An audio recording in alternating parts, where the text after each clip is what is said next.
بسم اللہ الرحمن الرحیم الحمد للہ رب العالمین والصلاة والسلام علی سید الانبیاء والمرسلین محمد وعلی آلہ واصحابہ اجمعین اما بعد فاعوذ باللہ من الشیطان الرجیم بسم اللہ الرحمن الرحیم وَلَنَبْلُوَنَّكُمْ بِشَيْءٍ مِّنَ الْخَوْفِ وَالْجُوعِ وَنَقْصٍ مِّنَ الْأَمْوَالِ وَالْأَنفُسِ وَالثَّمَرَاتِ وَبَشِّرِ الصَّابِرِينَ صدق اللہ العلی العظیم۔ میرے محترم بزرگوں اور دینی بھائیوں، اس دنیا میں انسانوں پر مختلف قسم کی الجھنیں، پریشانیاں، مصیبتیں اور تکلیفیں آتی ہیں۔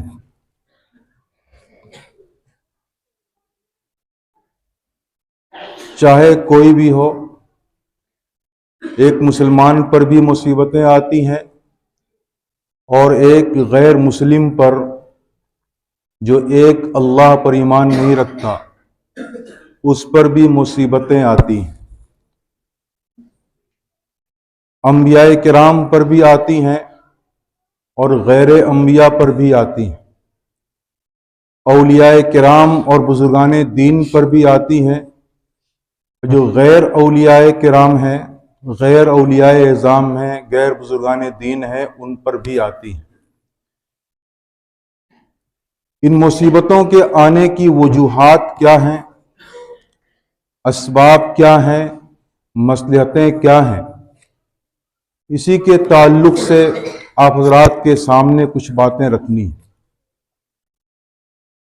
اہل علم نے علوم قرآن اور علوم حدیث کی روشنی میں چند مصلحتیں ذکر کی ہیں۔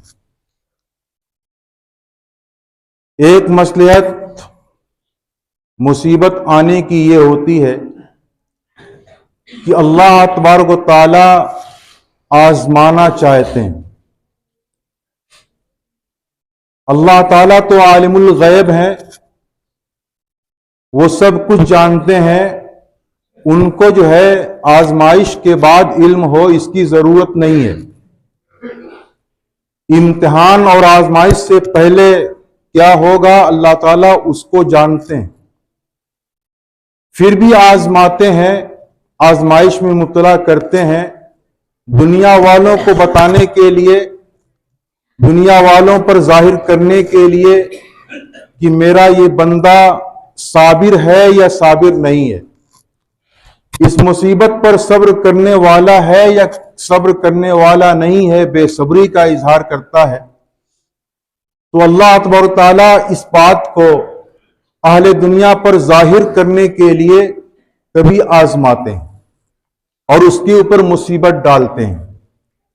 تو مصیبت جو آتی ہے کبھی تو وہ آزمائش اور امتحان کے لیے آتی ہے۔